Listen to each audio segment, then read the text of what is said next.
27 सितंबर 2024 की रात को लेबनान की राजधानी बेरूत में आईडीएफ के हवाई हमले में हिजबुल्लाह का प्रमुख हसन नसरल्लाह मारा गया।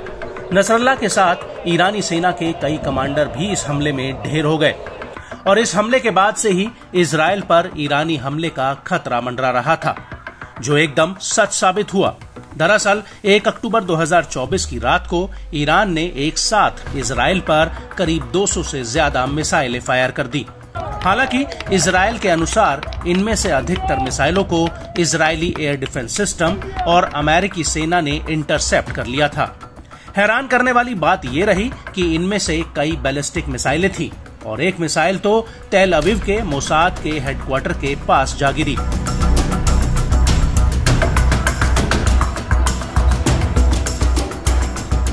जिससे जमीन में कई फुट गहरा गड्ढा तक हो गया। हालांकि जब ईरान ने यह हमला किया तो उससे कुछ ही घंटों पहले इजराइल को इसकी भनक लग गई थी और उसने अपने नागरिकों को तुरंत बम शेल्टर में रहने के लिए कहा था। लेकिन बड़ा सवाल ये उठता है कि आखिर ईरान ने इजराइल पर कौन कौन सी मिसाइलें दागी। तो आपको हम बता दें कि ईरान ने इजराइल पर जो हमला किया उसने इस हमले को ऑपरेशन ट्रू प्रॉमिस 2 का नाम दिया है। इस हमले में ईरान ने घादर और इमाद के साथ साथ फतेह हाइपरसोनिक मिसाइल फायर की है। आपको बता दें कि फतेह मिसाइल को पिछले साल जून 2023 को ईरान ने दुनिया के सामने पेश किया था। ईरान के supreme leader Ayatollah Ali Khamenei ने इस मिसाइल का नाम फतेह रखा था। फतेह मिसाइल ठोस ईंधन से चलती है और ये एक सटीक गाइडेड 2 स्टेप मिसाइल है। इसकी रेंज 1400 किलोमीटर है और इसे मध्यम दूरी की बैलिस्टिक मिसाइल कहा जाता है। ये मैक 13 से मैक 14 की स्पीड तक उड़ान भरती है, जिसका मतलब ये हुआ कि ये 16,000 से 18,500 किलोमीटर प्रति घंटा की स्पीड से उड़ती है। ये हाइपरसोनिक स्पीड की निचली सीमा यानी मैक 5 से 3 गुना तेज है। इसे इंटरसेप्ट करना बेहद ही मुश्किल है। इसमें एडवांस रॉकेट इंजन, उच्च तापमान रोधी मटेरियल और जटिल गाइडेड सिस्टम लगा हुआ है। नवंबर 2023 में ईरान ने फतेह 2 मिसाइल लॉन्च की थी। फतेह 2 भी ठोस ईंधन से चलती है। ये उड़ने वाले विस्फोटक को ले जा सकती है, इसलिए इसे हाइपरसोनिक क्रूज गाइडेड व्हीकल कहा जाता है। फतेह 2 की रेंज 1400 किलोमीटर तक है। ये 12 मीटर तक लंबी है और 4100 किलोग्राम वजनी है। फतेह 2 के दूसरे चरण का वजन 500 किलोग्राम है, जो 200 किलोग्राम तक विस्फोटक ले जा सकती है। घादर मिसाइल की बात की जाए तो ईरानी सेना ने इसे 2005 में अपने बेड़े में शामिल किया था। ये Shahab 3 medium range ballistic missile का नया वर्जन है। ईरानी सेना इसे साल 2023 से इस्तेमाल करती आई है। यह मिसाइल पहले चरण में लिक्विड ईंधन पर चलती है, दूसरे चरण में ये ठोस ईंधन से चलती है। इसके बाद इसके 3 तरह के वेरिएंट हैं।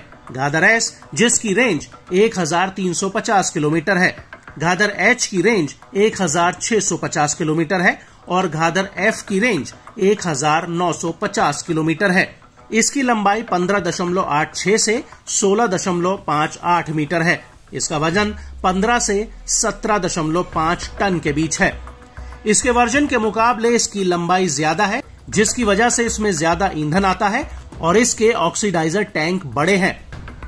इसके अलावा ये 1300 से 1500 किलो के प्रोपेलेंट को ले जा सकती है।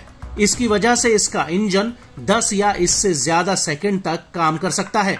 घादर के हथियार के वजन को 1000 किलो से 650 किलो किया गया है, यानी कि इसके हथियार ले जाने की कैपेसिटी को थोड़ा कम किया गया है, जिसकी वजह से इसकी रेंज 1200 किलोमीटर से बढ़कर अब 2000 किलोमीटर तक पहुंच गई है। घादर मिसाइल एक बेबी बॉटल के आकार में बदल जाती है। वहीं इमाद बैलिस्टिक मिसाइल की बात करें तो ये एक नया वर्जन है। ईरानी सेना ने 2015 में इसे अपने बेड़े में शामिल किया था। इस मिसाइल में एक नया डिजाइन वाला गतिशील वॉरहेड लगा है, जिसके आधार पर पंख लगे हैं। ये वायुमंडल में दोबारा प्रवेश करके अपने टारगेट की तरफ बढ़ सकती है। ईरान के मुताबिक इसे प्रभावित बिंदु तक गाइडेड और नियंत्रित किया जा सकता है, जिसकी वजह से ये मिसाइल टारगेट पर सटीक और निर्देशित हमला करती है। इमाद मिसाइल लिक्विड फ्यूल पर चलती है। इसकी लंबाई 15.5 मीटर तक है और इसका वजन 1750 किलोग्राम है। इसकी रेंज 1700 किलोमीटर तक है। हमले के बाद से ही अब दोनों तरफ से अलग अलग थ्योरीज आ रही हैं। ईरान के अनुसार उसकी 90% मिसाइलें टारगेट पर लगी हैं और उनसे इजराइल को भीषण नुकसान हुआ है। वहीं इजराइल कह रहा है कि ईरान के हमले में उसे कोई खास नुकसान नहीं हुआ। लेकिन अब बात जो भी हो, मिडिल ईस्ट में माहौल बहुत गर्मा गया है और ईरान के हमले के बाद नेतन्याहू भी अब चुप नहीं बैठने वाले हैं।